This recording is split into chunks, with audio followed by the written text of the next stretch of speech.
Hello and welcome to this, the third conversation in a series of 5, being hosted by me, Niall Maxwell, on behalf of Architecture at the Edge. With this year's festival entitled Boundaries, the festival is on a mission to create platforms to empower a learned society, make architecture more accessible, improve the perception of architecture, and help shape the quality of our built environment. Let's not forget that Galway is this year's European Capital of Culture. Not an easy gig to pull off, given the way this year's turned out. It's been difficult to let the magic in this year, let alone the visitors. But hey, it's not Brexit, so I don't know what you're worrying about for us in the UK. But actually, we're here tonight to talk about 2021 and the chance for Galway to host its first architecture summer school. Well, I think tonight is a great opportunity to say that this will become a reality, as the festival last week received funding from the Arts Council of Ireland. Very, very exciting, so I look forward to heading to Galway next year. So these 5 conversations become all the more relevant as we speak to experts from across Europe on how best to approach preparing the ground for such an event. In week 1, we started out speaking with 3 practitioners working in interconnected disciplines. Tom Keeley from Keeley Travel, now based in Cork. Fee MacDonald from Matt and Fiona, based in London. And Owen Griffiths from Ways of Working, based in Swansea, not far from where we are, each giving their own particular take on approaches to engagement and participation. In week 2, we had an entertaining conversation discussing participatory techniques with Daisy Frood from London, obviously an experienced facilitator and community engagement specialist, and as it turned out, some kind of expert on Foucault. Dr. Mari McVicker from Cardiff University with her engagement work as lead of the Community Gateway project in the Grangetown district of the city. And finally, Sebastien Le Botton from Collectivo Warehouse, a workshop in Lisbon, showing us his sensitive and empathetic community projects from across the city. That was a real joy, actually. So this week, we rather grandly call our conversation The Art of Making a Difference, a chance to talk with 3 people putting such techniques into practice, working in the public realm in different contexts using different strategies, understanding how to make things happen and by what means to creatively respond. We start with Jes Fernie, an independent curator and writer based in Essex. She works with galleries, architectural practices and public realm organisations on public programmes, commissioning schemes, exhibitions and residency projects across the UK and abroad. She's interested in an expansive idea of contemporary artistic practice, which encompasses dialogue, research and engagement. Lee Ivett is the founder of Baxendale Studio. His mode of practice is intensively generative, developing low-budget, socially focused projects that test and establish changes in behaviour and circumstances within marginalised communities of people and place. Lee is also the undergraduate programme leader at the Grenfell Baines Institute of Architecture in his hometown, or home city of Preston. And finally, Alexander Römer, architect, designer and carpenter, who initiated the initial international design build network, ConstructLab, in 2012, as a member of the former EXYZT collective. ConstructLab is a laboratory for action research, constructive experimentation and interdisciplinary creation. Their projects develop a practice of temporary and participative design, initiating collaborations with local communities and highlighting the know-how of each and every participant. He sees architecture and design as a tool of social intervention to create spaces for dynamic and critical exchange, which I suppose is just as well, given that that's the supposed thread of these conversations and this festival. So I'm going to stop sharing and I'm going to welcome in everybody. Hello, Jes. Where are you? I'm here. You're there. Are you in your shed in Essex? Is that I am, and it's really, really dark and really, really cold. I feel right now like I'm the only person on the planet, and like outside it's totally black.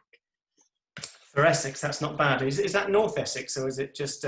Yeah, North Essex. Yeah, far away from London. Exactly, but close enough to be part of the action. Indeed. Lee, you're somewhere totally different, further north to us. Yes, I'm in a small town called Gurrock on the Clyde coast. I'm currently looking at the United Kingdom's nuclear deterrent outside my window. So Faslane base is just around the lock that I can see in front of me. So I'm in a privileged position where if it all kicks off, I'm the first to go. I won't even feel a thing. It's kind of quite a unique place to be though, because the kind of atmosphere of the place is kind of, on the one hand, natural and coastal, and on the other hand, extreme. You know, it's kind of seeing submarines go past your window is quite surreal. It is. But a nice edge condition to be at. And maybe the antidote to that is you, Alex. You're in a nuclear-free Germany, aren't you? Yeah, I'm sort of in the east of Germany, in Berlin. Slightly bigger town maybe than where you are now. And in my office, actually, 1 hour ahead, had already to prepare myself a little glass of whiskey. Won't tell you what kind, because I think I did a total no-do. So stop about that, but it's nice. So. Good. Well, Lee, we were going to start with you. Obviously, in the format that we've chosen, everybody gets sort of a few minutes to really sort of set out their stall. So do you want to share your screen with us, and we can just start this evening with discussing your own practice and how you approach your work? Yeah. One sec.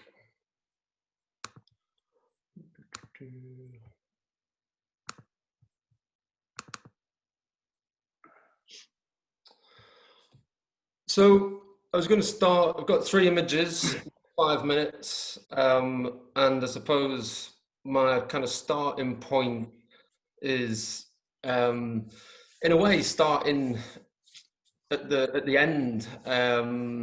So this is a piece of work that I produced as a representative of Scotland at the last Venice Biennale, and it's a piece of work that essentially kind of brought together about 10 years of practice and 10 years of methodology that explored ways in which a combination of designing physical things and designing program, or maybe perhaps undesigning physical things and undesigning program, could be used to enable communities of people in place to prototype future possibilities. So the kind of work that I'm engaged in is trying to look critically through 2 modes of participation in a place, at how changes in behaviour can be tested, established, and then enacted over time to create permanent progressive change out of small-scale temporary interventions. And the scale is important to me, not as a kind of throwaway, meanwhile use pop-up type scenario, which has become quite popularized, but as a kind of tangible tool for people of a huge diverse range of skills, backgrounds, capabilities, attitudes, to be able to come together and apply quite simple methods of making to try and establish different ideas. And to be able to do that with an immediacy where you're kind of able to react to the particular nuanced or latent situations of the here and now. I'm a critic of a lot of community engagement and community consultation practice as something that either spends too much time looking to the past or too much time looking to the future, that it actually never gets around to dealing with the kind of issues of today and the issues of this week and this month. So the work that I do starts by looking at what we can do right now with what we have right now. It's looking at what we can do today with £50. It's looking at what we can do at the weekend with £100, or what we can do this month, this year with £1,000. And so that kind of work has mainly been situated in exceptionally marginalised communities in the UK. But at the point at which I was asked to, I suppose, present this work in collaboration with an arts organisation called Wave Particle in Venice, I wanted to do something that wasn't just a presentation of the work that I'd already done, but trying to take that mode of practice and test that mode of practice in Venice. So this piece of work took a kind of previously inaccessible private green space in Venice in the community of Dorsoduro and turned it into a kind of live laboratory for testing possibility for the community of Dorsoduro. So this structure can be utilised as an outdoor cinema. It can be utilised for playing games. It can be utilised for coming and having your lunch. It can be utilised for building dens, building things. It can be utilised for exhibitions. It can be utilised for parties, events, a whole kind of, it's a space of interpretation. And that kind of idea of interpretation is something that is kind of consistent in all the work that I do. It's trying to leave enough open space for other people's imagination to actually imbue the thing that I've made with its life and also with its potential. So I try to work to a brief, but then design in such a way that the design does not dictate behavior, but opens up possibilities for multiple forms of behavior. I think a lot of design ends up becoming redundant quickly when it is trying so hard to be a very singular thing for a singular group of people in a singular situation. And this piece of work is not in Venice. This is in Stoke-on-Trent. It's a piece of work for an organisation, an amazing project called the Portland Inn Project, which is seeking to help them establish cultural and social enterprise activity in an exceptionally contested part of their neighbourhood as a way of developing their own capacity and proving their own capability such that they can acquire and renovate, refurbish a semi-derelict pub which is opposite this site. So rather than waiting for a kind of multi-year process of acquiring funds and acquiring permission before taking action, this kind of work allows an organisation to not just establish a presence, but establish modes of change in the here and now, and kind of gradually develop their own capability through a process of learning through doing as they move towards a kind of longer term, more permanent aim. And the final image is something that I'm working on at the moment with Duncan Blackmore, who was in this session when I had a look before. And I wanted to show this because unlike the other two things, it's a permanent thing, it's our building, it exists and it's not going anywhere. And the second reason was also to kind of just briefly mention that the simplest act can have quite a strong impact. And this building had no natural light, it's very small, sharp, wedge site. And all we've done so far is introduce a window which offers an invitation. And that invitation is essentially to this street in Govanhill in Glasgow to be able to come and use this space to test their own possibilities and to test their own ideas.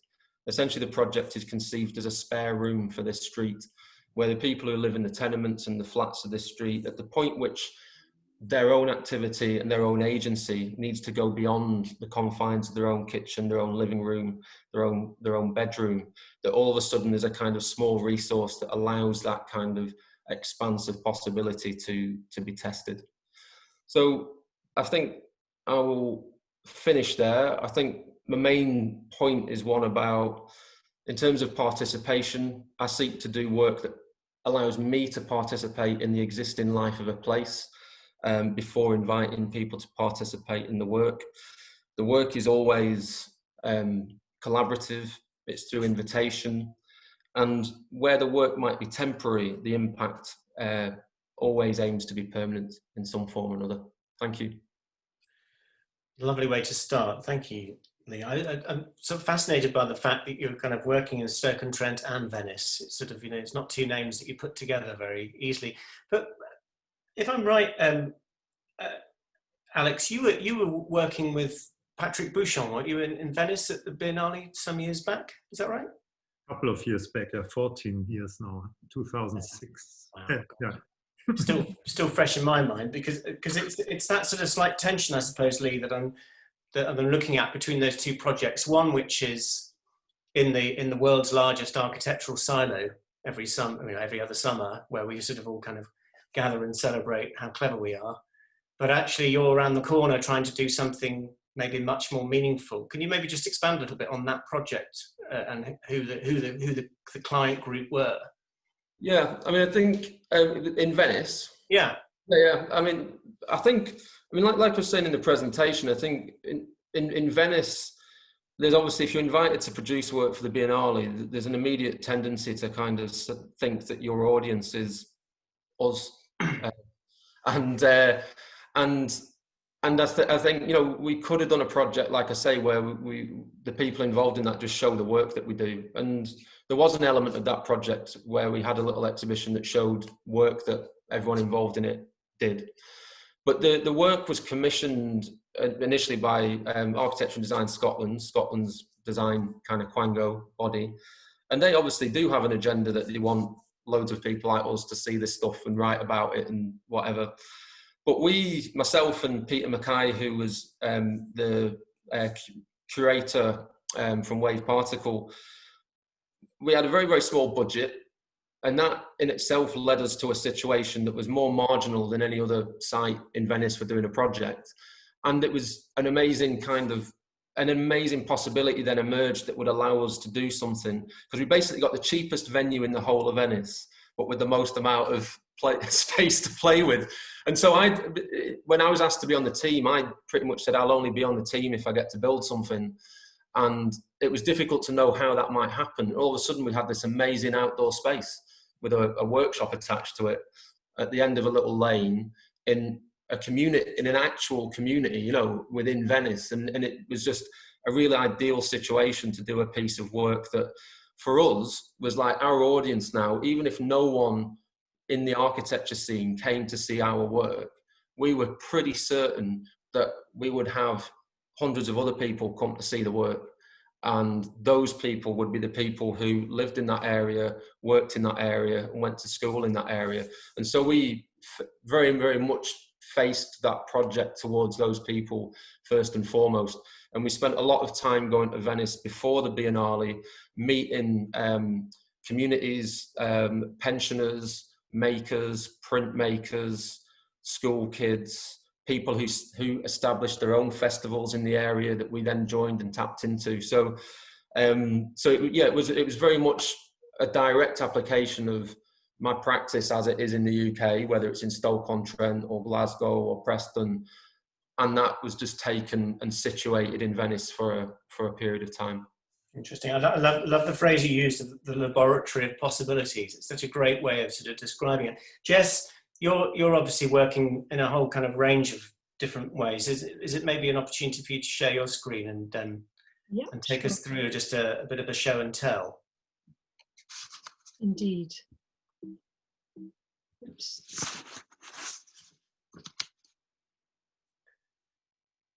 You there? Good. Great stuff. Right. Okay. Thanks very much, Niall, and thanks for joining us, everyone out there on this dark Thursday evening. I am interested in the democratization of art, or what might be termed kind of expanded practice. And that usually, for me, as a person who's primarily involved in contemporary art rather than architecture, kind of moving beyond the confines of the gallery space into the public realm, the kind of broader world. And over the last 10 years or so, I've worked with artists, architects, performers and writers on projects in a whole range of places, including a barley field in Essex, an Asda car park, the Thames Estuary, primary schools in Bristol, an 18th century church, Oxford Street, the seaside town of Jaywick in my home county of Essex, the Cambridgeshire Fens, a big field on the outskirts of Lund in Sweden, and the loading bay of the Museum of London, which you can see here a photograph of. I did a project with the performance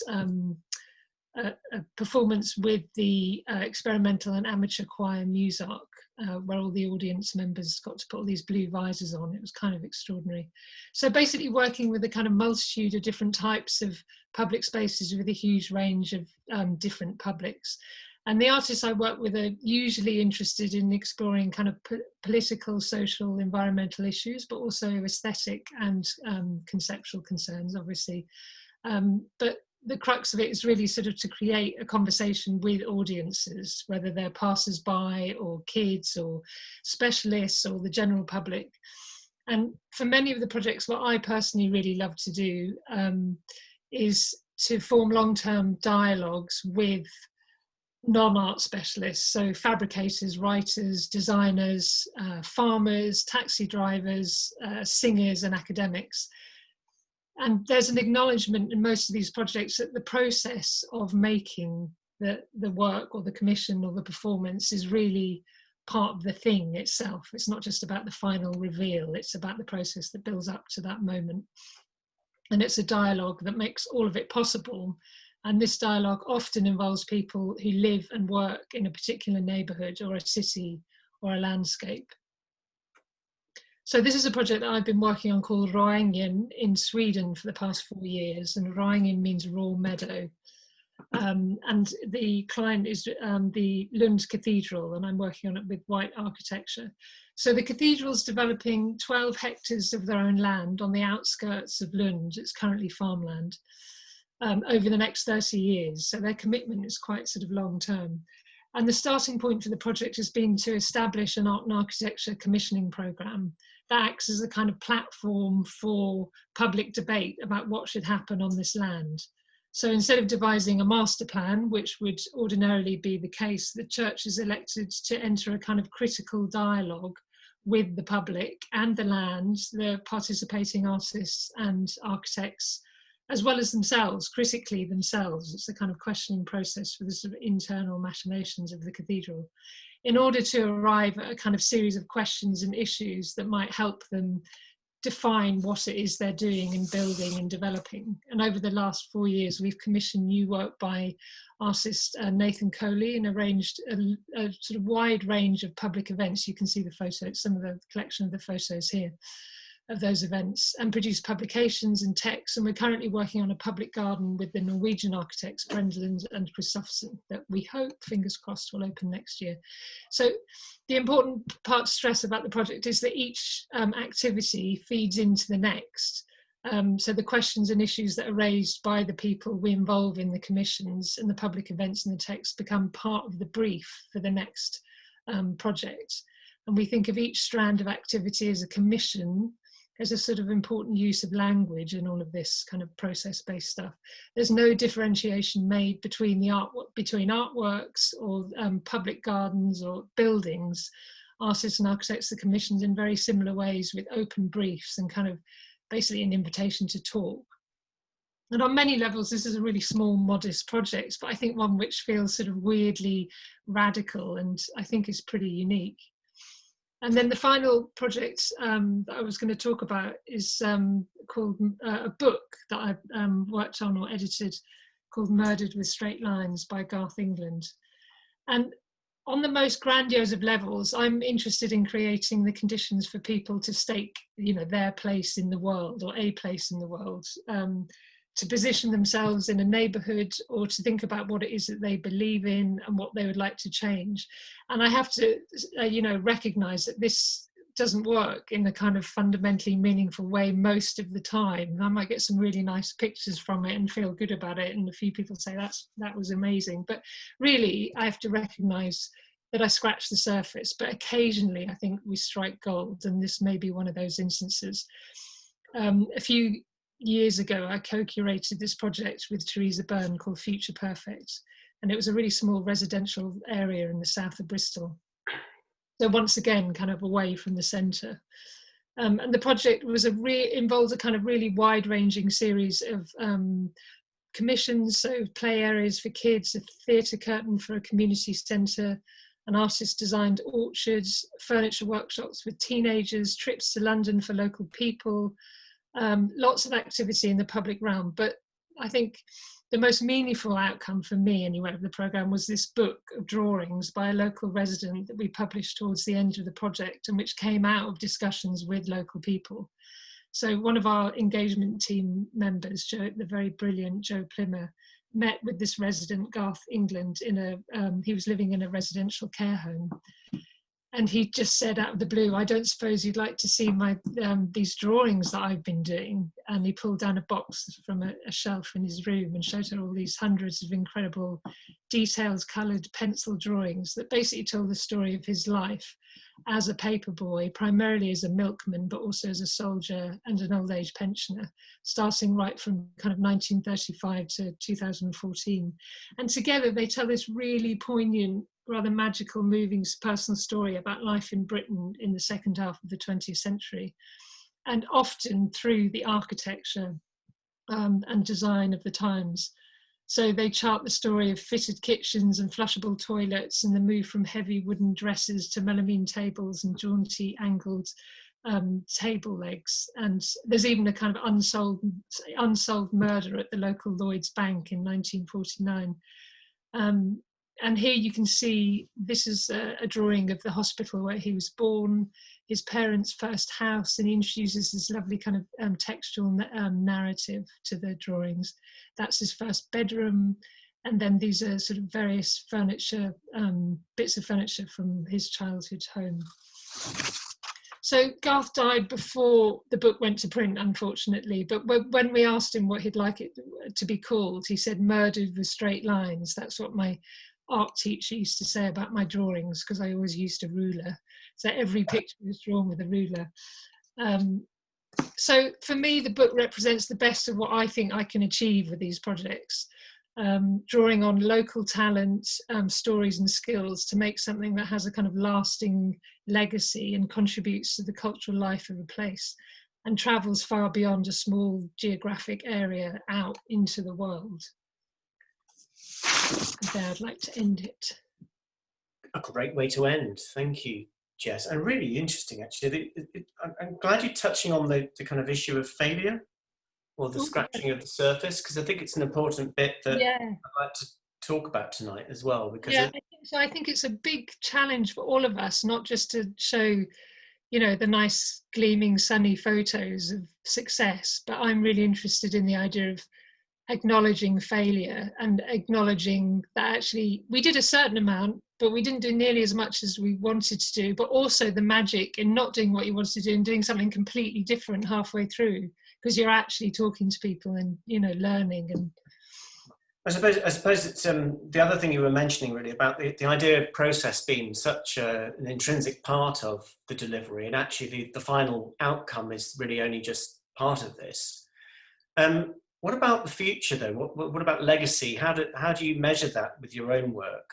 Oh, legacies, it's impossible to measure, and that's what's so brilliant about art. I find it, you know, there's the sort of Arts Council attempts to measure the impact of certain projects, and I do understand evaluations have to be done and it's public money, etc. But you can't measure the impact that a project has on a person walking past a project that you've been involved in. You can obviously get some sense of, you know, sort of feedback, but the main thing is, I think, to embed an idea of legacy into the project before you start, you know, into the kind of art plan or the mode of practice, so that you do things like build infrastructure, you develop opportunities for people to develop their own skills. All of this kind of way, I think, is a really interesting way of, you know, not just working with artist commissions, but also helping to develop a kind of infrastructure that works long after you've gone. And that's really the synergy, Lee, I think, with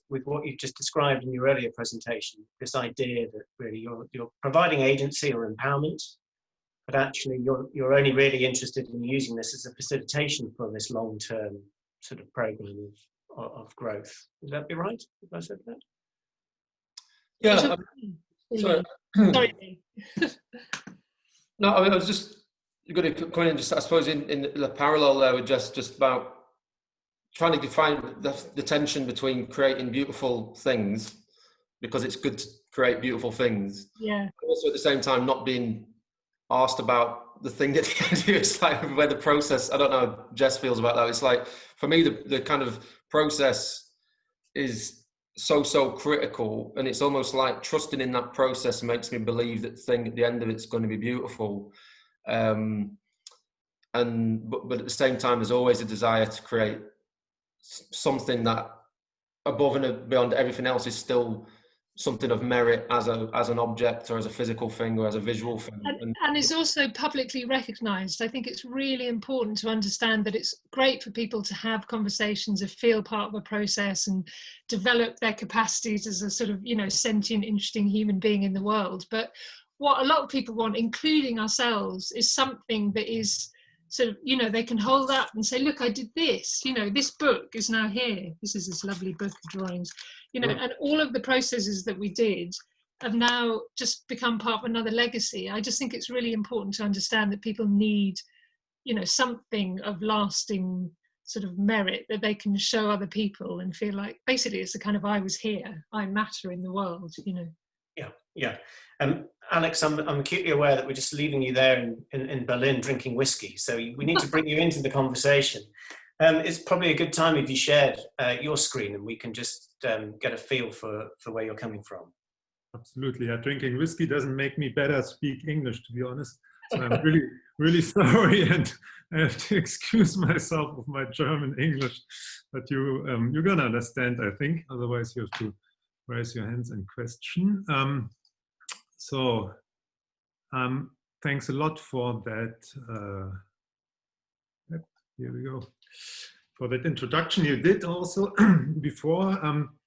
Maybe just touching a word on the idea of collective also, because you mentioned the Exist collective, which was author of that piece I will now talk about a little bit. And the ConstructLab is actually a sort of extension of what Exist started, because at one point the collective transformed into a network, also in all different kind of other identities, of course, and some are still around in London, for instance, but the ConstructLab tries to take over that idea of collaborative work in a different way, and in a more maybe natural way, also going with age and different kind of living situations, etc. So as you see, I used the trick to get more images into my 3 allowed picks, actually, the trick of the collage. So I'm on 30 images, which doesn't leave me more time.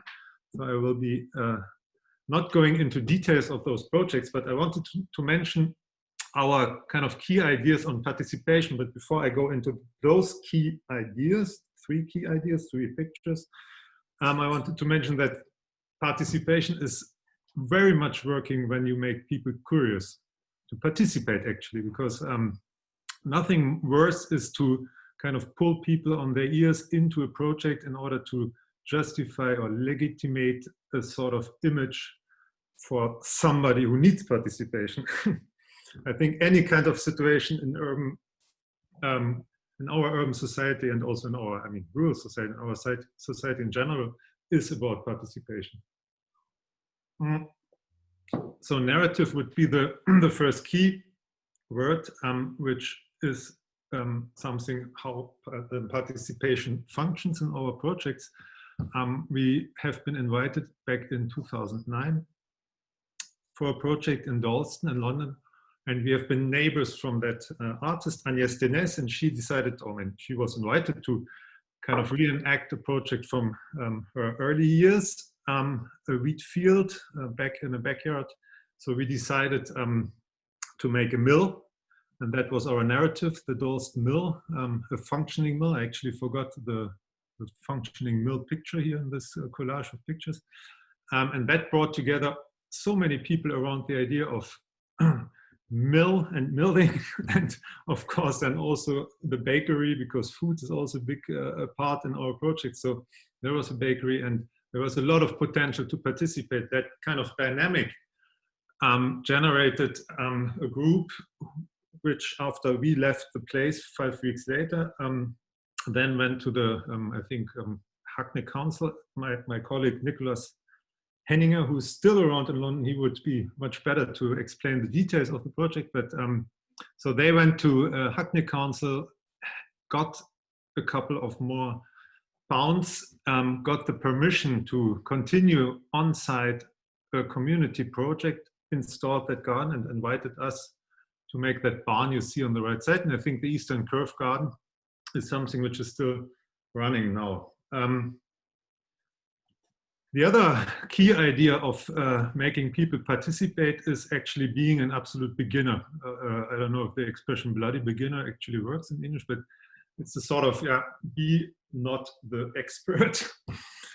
Well, a little bit expert we are in woodworking, for instance, as you see. Actually, that project was joined by the collective warehouses. They got a good idea of arch making on the project. I think you saw the image before. What we installed was this wooden structure, which is part of that idea. I mean, a constructive idea or a construction site idea of structures to support the actual building of a building, for instance. So these kind of things for arches or concrete molds for concrete buildings, etc., etc. So in all parts, you find those support structures, and they are meant to disappear. They're there to just exist for a moment and to help something else come into life. This is, of course, also a way of explaining our projects, a bit like Lynn did, to say that there is temporary moments where you do activate something, but it's always in a long-term kind of idea. So where we are the absolute beginners in this project was the whole idea of building with plastic, getting into a plastic recycling circuit in the area, generating those bricks, transforming the material, building it up together, etc. So there, throughout one summer where we've been on site, we actually learned from the people who knew about it how to make that arch, and we did it in the end together. Left the arch as a sort of monument for a collective practice on site. And the third image I brought is about another key idea we have. It's togetherness or collaborative working. It's about those typologies you see here. We need actually in our projects ourselves, because when you do things together, you need to negotiate, you need to exchange, you need to argue, and you need to fight sometimes, and you need to be happy also to celebrate and to listen to the other. So it's a typology which comes quite often in our project, and this little icon you can see in the middle is about a form of, let's say, pedagogical interpretation of collaborative or collective work. So we would get quite some people together, generate workshops, invite participants, and go through these different workstations for 2 or 3 weeks, developing something together, but also realizing it and performing it. So it's about thinking, it's about building it, and it's about activating it. Thanks a lot. That's great. Thank you so much, Alex. Really, really interesting kind of collage of visual reference there. I like the idea of the novice, or the absolute beginner, as you called it. The way of empowering people by sort of effectively upskilling almost just through the participation process. Lee, that's very much, I suppose, what you're looking at as well. Would that be fair? Yeah, I mean, I definitely include myself in that as well. In the, like, the things that I make can be made with like a rechargeable drill driver, a handsaw, some spanners. There's almost no craft at all in what I do, and that's partly because I don't know how to do it any better, and it's also because a lot of the time what I'm doing is the first time I've ever done it, and I suppose what I'm trying to instill in other people is the same confidence and methods to kind of figure out how to take action with limited means. And also the idea that, like I was saying before, that actually with limited tools and limited skills, you can still create beautiful, compelling, interesting, delightful, joyful things. And that isn't because I have an aversion to craft and finery and all of these these things. I mean, what I'm kind of looking for is probably a way of getting to that place, you know, but maybe not kind of trying to be at that place immediately, but accepting that there's things that we don't know and things that we can't do, and we can kind of start a journey, you know, and again, a journey of kind of learning through doing. So the idea of the novice is really important to me, but it's also important that I'm also that too, because I think sharing that naivety and vulnerability with other people is actually quite a powerful way of connecting with other people as well.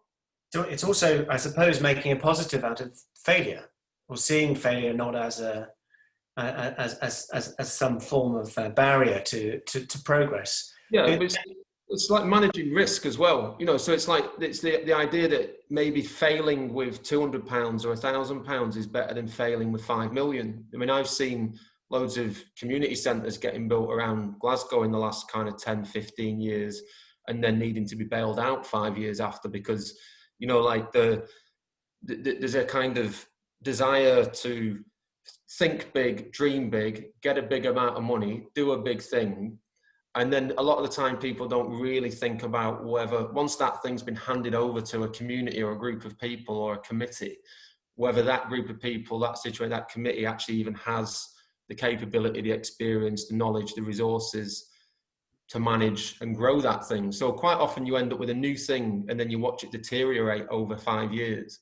Whereas I'd rather produce a rough thing and watch it, you know, grow over 5 years and become something greater than that over 5 years. And accept that you might fail a bit along the way, but each one of those failures is a learning experience and is a managed risk, you know, basically. And also 5 million failures, maybe a failure for some people, but not for the ones who earned the 5 million. Right? Well, that's true, yeah. But Alex, you describe yourself as a carpenter, so I suppose you're coming from this without being the novice. How do you kind of reconcile that against those who are under your kind of care or tutelage?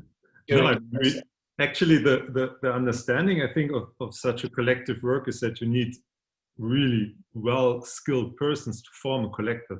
So everybody who joins that collective has a knowledge, you know, has skills. Otherwise, if it's only one person who would have skills, you would call the whole thing maybe a little bit different, like the sort of following situation, I don't know, sect or whatever, you know.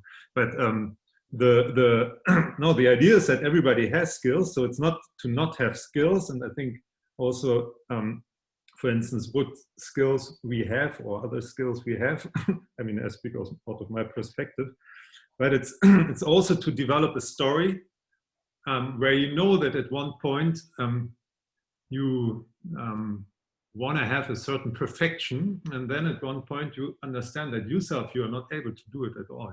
I don't know. For instance, we made at one point long time ago a bakery, a sort of mobile oven, and we were so excited about the idea to bake breads with people, etc.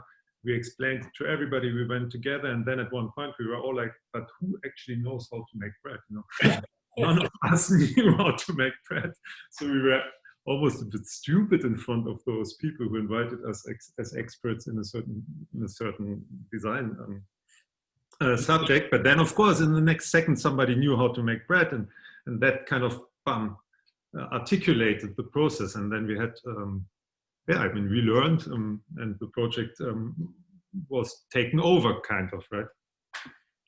Of course, so, Jes, you described in your little introduction about these long-term dialogues that you form with other makers. I suppose, are you there sort of gathering this fold together as a means of facilitating the project?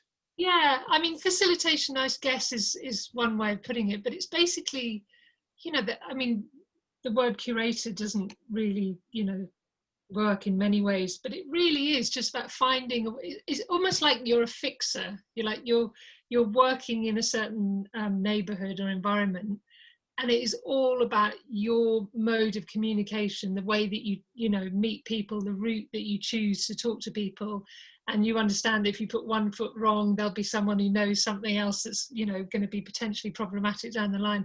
It's incredibly, you know, kind of complex.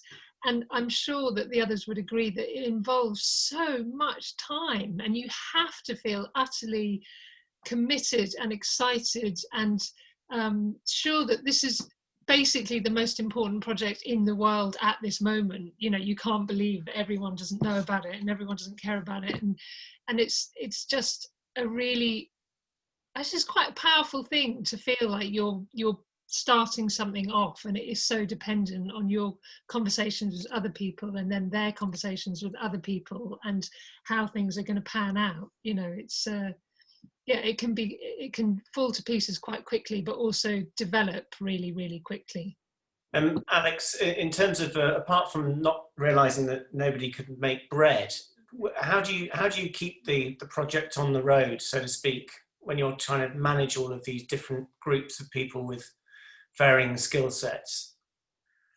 One of our maybe ideas on how to run projects is to also inhabit them, and of course it can't work always. I mean, it's complicated to really put all your 100% time into a project, but when you're on site, when you have your kind of daily life routine, you have your coffees in the morning, you have your how you call this, your meeting moments in the agora, you decide to make that project or that project, people come and want to do something there, so you bring them in, etc., etc. So this is sort of almost like a household.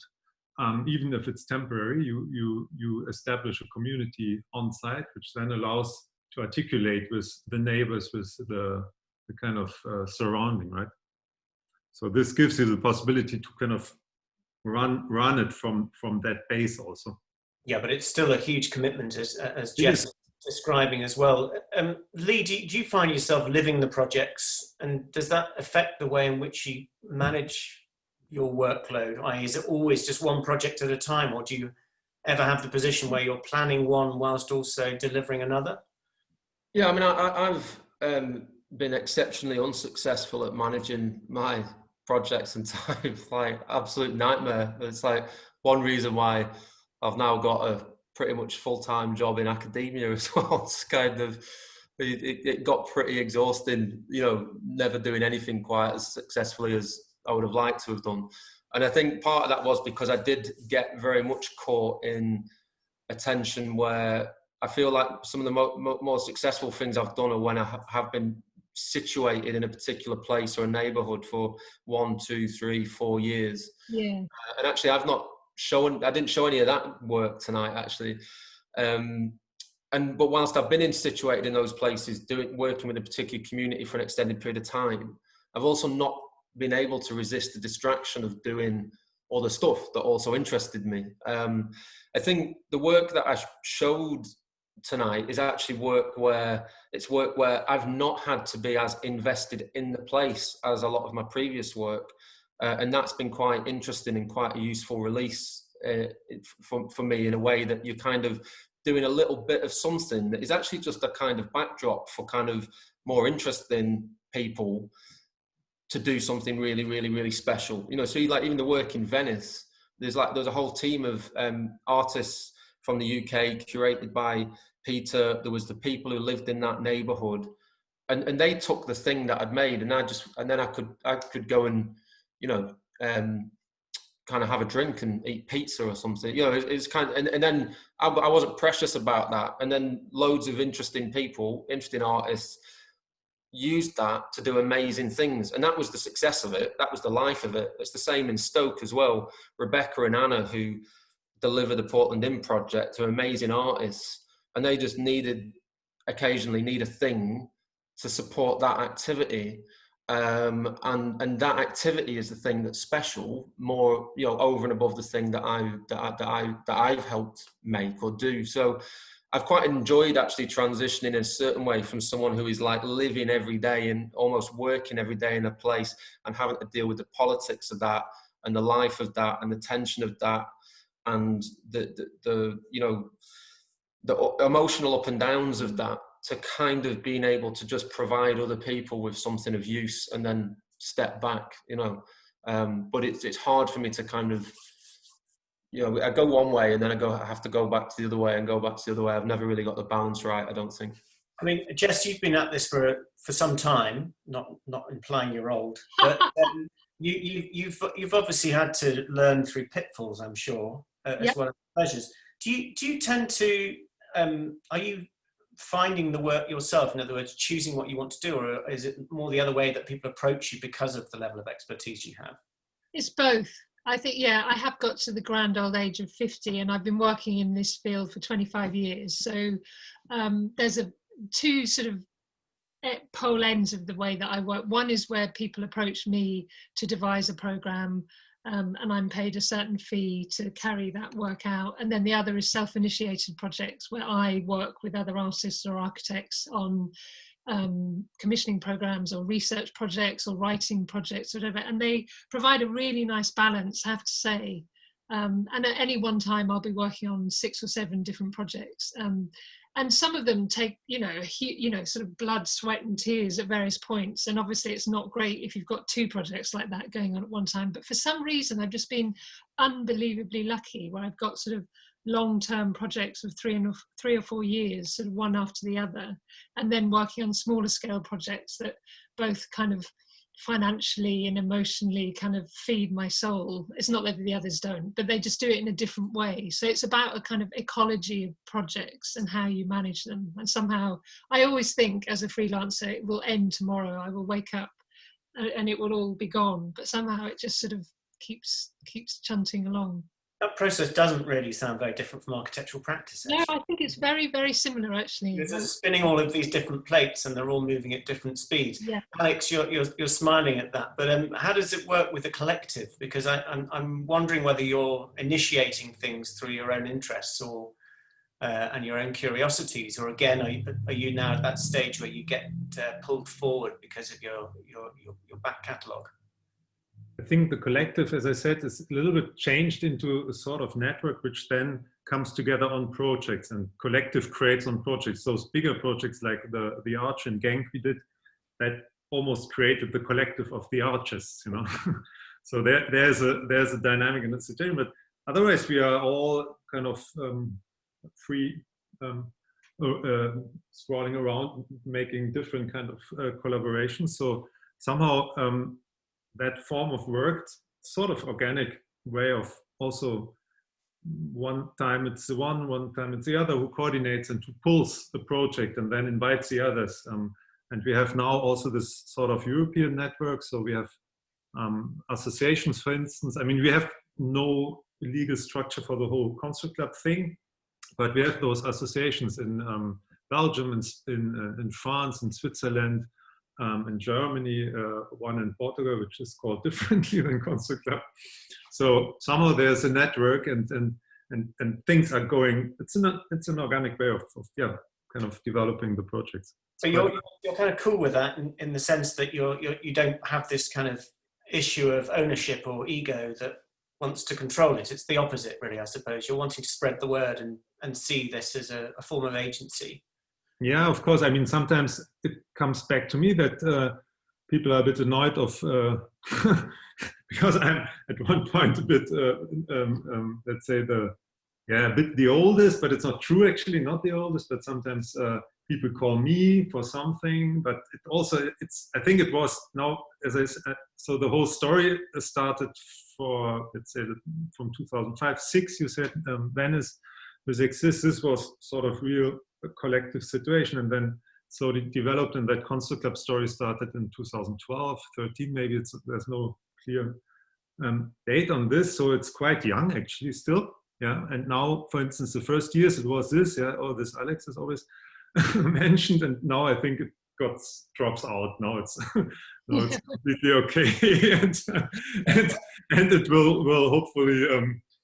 It will even develop in a different way, I guess. But at one point, I want to participate. I raise my hand, let me participate or something. I think that's the nature of collectives as well, which is, again, I suppose is quite interesting because both you Jes, and Lee, you're both sort of working almost solo in that sense, aren't you? Yeah, and actually I bloody love it. I mean, I have to say, how much I love participation and collaboration. I think I really like being at the end of my garden in my shed with no one around me. I'm probably a misanthropist at heart.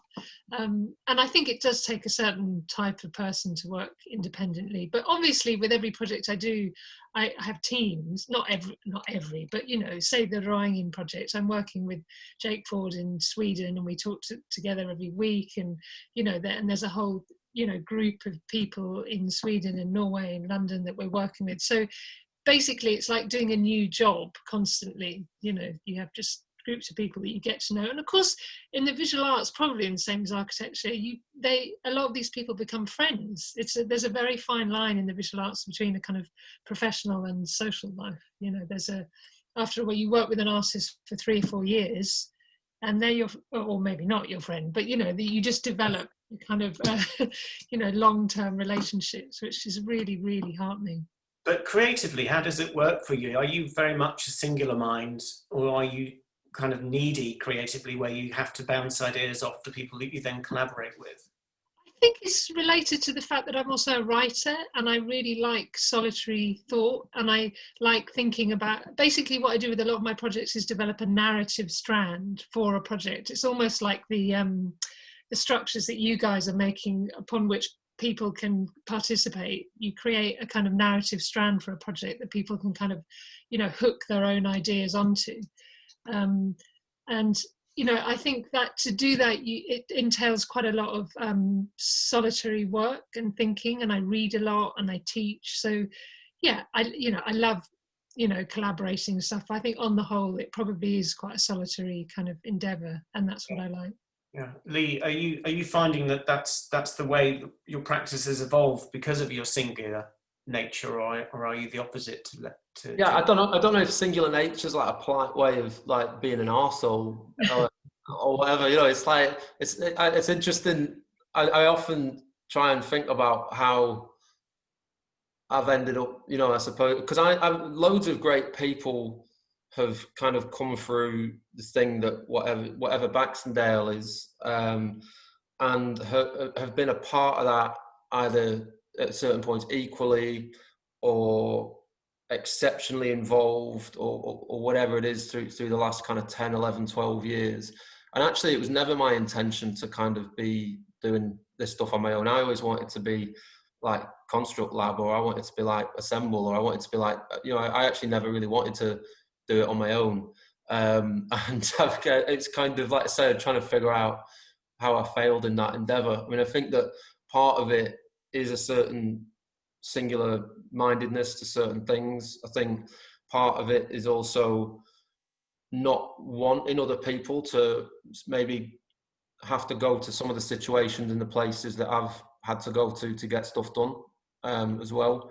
I think that part of it as well has been that my own personality in a situation has become something that people have wanted, and then trying to replicate me in either a good way and a bad way has not been something I've found a way of doing. I've not been able to create a toolkit that allows maybe the way I do something to just be photocopied onto another situation, you know, and I'm quite averse to that anyway. So that's always been and is still actually a massive point of tension for me, to be honest, is like, why, you know, because everything I do is collaborative, everything involves other people, there's always more than me, but trying to form that into some kind of collaborative or some kind of group or some kind of consistent thing as a body of people has been something I've always failed at, to be honest.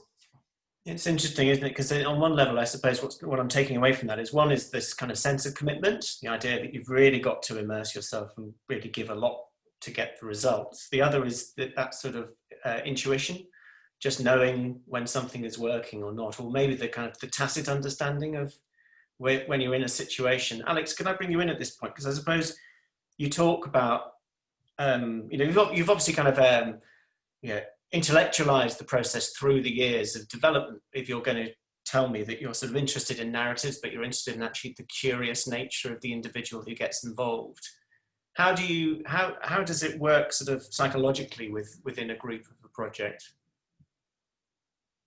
maybe that's why we have those agora forms, because we always need to fight. No, but yeah, that's a hard question, a good question. The reason I'm asking it is because you know, both Jes and Lee are implying that they kind of just understand, or they have a kind of sort of inherent knowledge or a built-up knowledge of when a situation is right or how to manage a situation. Within the collective, you were maybe complaining earlier that you seem to be sort of the poster boy for your collective. But actually, how do you sort of manage people in the process of trying to empower them and democratize this whole process of building? When you always in those bigger projects, you always have to think the structure, and then you have to kind of organize and coordinate the travel agency, for instance, bring people over. You have to get food on site, so you have to take care of the well working of the situation, and many of the people who are joining, they are also finding their places. And I think, I mean, you were talking about solo ideas, of course. You need to develop your thoughts, and you have to kind of articulate them and make them specific.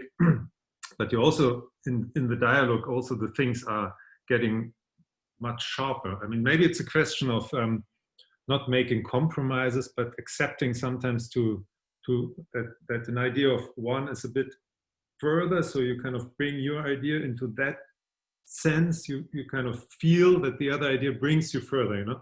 And I think, I mean, the main conviction you were mentioning, the artist position as a maybe sort of figure. I think a carpenter or an architect is kind of nothing without its team. I mean, in construction sites, for instance, if you have not 20 hands, you just don't build a lot, you know. And maybe this is a sort of starting point on that idea of collaborating.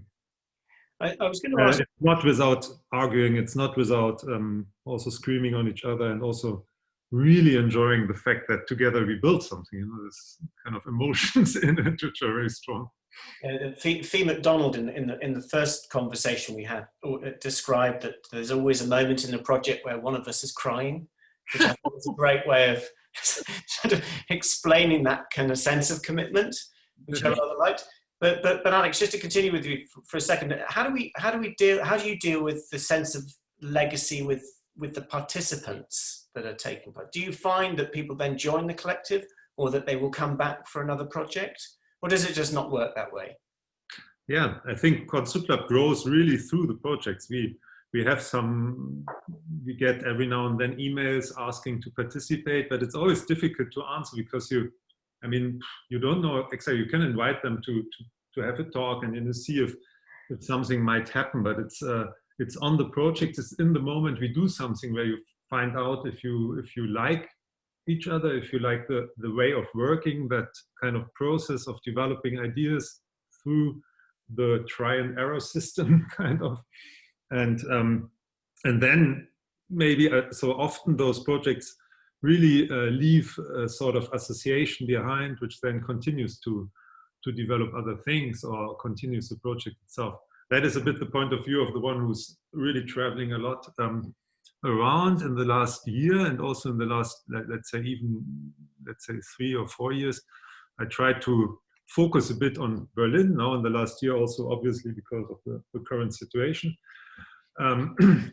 And I really tried to develop something here on site, which then is also me and parts of the team which is around, which will carry it further, you know.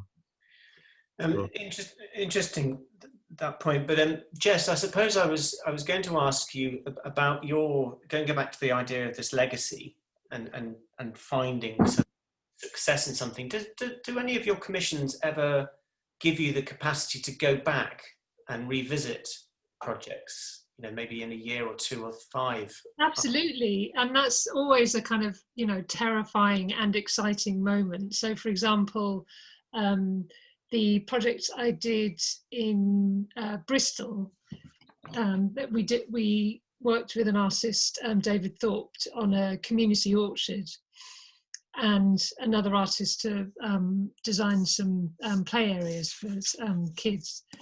And when we went back, the play areas were kind of trashed, and you just stand there and you just think, I've got all these gorgeous photos and I'm showing them and all these lovely talks, and actually the reality is that the council doesn't understand how to maintain the works or upkeep them. Local people haven't really taken it to heart. It's kind of thoroughly sad. But then other moments where you go to the orchard or the community centre and people are so happy and excited to be able to pick apples or take their kids to a kind of ballet class or a dance class or whatever, and these lovely curtains. So it links back to what I said earlier. I think the tendency is for many practitioners to kind of paint everything in a sort of rosy tinted spectacles, but what I'm interested in is also the sort of impact of failure, and the fact that there is so much pressure to sort of sustain a level of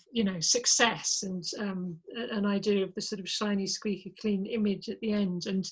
And I think actually, real life is more interesting than that. There are moments where, this legacy doesn't transpire, or at least there's no way that you can really sort of quantify the power of a legacy. But certainly you can see it in some instances, and it is incredibly heartening and really lovely. And, people I've got to know in various places like taxi drivers or priests, and I go and see them, and it's just, there's a legacy in the landscape, but also in the people and the fabric of the relationships.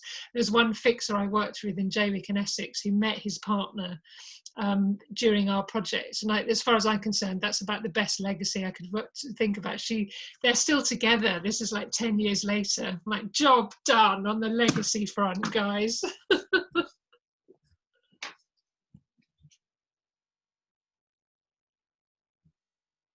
But you've muted yourself. Yeah, Niall's muted. All right, what an idiot. Sorry about that. Lee, I was just going to ask you as a final question about if your whole premise is that the idea is that you're just starting, you're the catalyst to get a project started.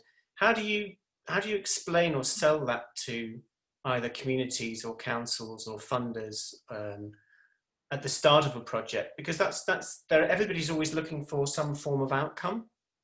Yeah, and that's very, very annoying. And that's the thing that I've had to battle with. And I think that, most of the work I've done has come through, well, some of it's quite self-initiated, but a lot of it is, like I say, come through invitation. And it's usually actually come from communities who are so fed up of being overly consulted and so desperate just to do something right now. And they might have heard that I'm someone who does something right now, and they invite me to kind of talk to them about how they might be able to take action.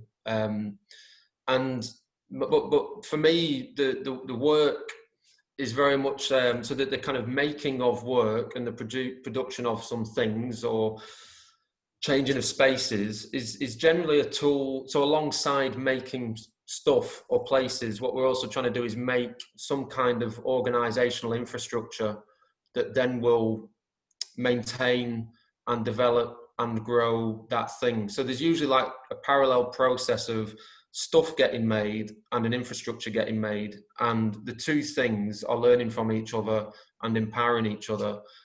So we start with just a room full of people interested in doing stuff, and then we do something together, and through doing that then suggests that we might be able to do something greater than that, which then suggests that we might need a bank account, and then that suggests that we might need a constitution, and then that allows us to get a bit of money that allows us to do another, so, and that thing is a process that's not entirely accidental. It's a process I believe in, a process I've tried to develop, but it is a process that does not have this is what it'll look like, and it'll take this long, and it'll cost this much, which is all that funders, councils, housing associations and big stakeholders want to hear from someone like me. And all I can say is, I don't know what it'll look like, I don't know how long it'll take, and I don't know how long it'll cost, but it's all going to be good. It's all going to be better, So that's been a consistently hard sell, which does end up putting you in a situation where you just get on with it yourself, in some way with people, and you just have to prove the case. I think that's an interesting point, actually, because it comes up even in practice, I think, actually, that people just have an expectation, even at interview, that they want to understand what it will look like. And it's like, well, going back to your point, Jess, about process, it's like, well, actually, the process is what it's going to look like. What the outcome is almost partly irrelevant. Maybe to finish with you, Alex, you're obviously developing this urban practice movement, but is that the legacy of this whole process of ConstructLab, or are the actual making processes as important as the democratization of this? The urban practice Berlin movement, where I'm working in, where I'm rather networking and trying to make project places, so places like we did in early times somewhere else, but other collectives such as Raumlabor or other cultural workers here in Berlin, they do. Those projects to get them strong, and to get them also understood by, for instance, the ones who are giving the fundings out, right? So to make also a sort of translation act, and if this practice gets into, I mean, now you you always have to explain your project in the sense of existing funding lines. You know, it's a bit of dancing, it's a bit of music, it's a bit of social working, it's a bit of you know. But the big aim would be to make people understand that that is actually the practice which is combining those different funding lines and those different research, and that there's a specific one which is not only project-based but also structural or kind of, you know, long-term funding. So this would be interesting, and I mean, for us ourselves, the project we are now working on, I can show you this little poster. You can see the drawing, which is quite similar than the arch, because it's also taking a lot of inspiration, of course, of our of all our older projects. It's about a place where this kind of architectural city-making collaborative production is possible, right? So yeah, I mean, maybe it's a sort of legacy, but honestly, it's only in the beginning. So I hope that there's plenty of years of making crazy projects. That's great. Thank you so much, Alex. And thank you, Jess and Lee, for joining us this evening. Really great conversation. We could have been in a pub again. It's oh, if only. We're not allowed. So anyway, I'll finish off. Next week, we are looking at best practice in terms of summer schools, because we're going to be doing a summer school in Galway in 2021. Thanks very much for joining us. Thanks, everyone.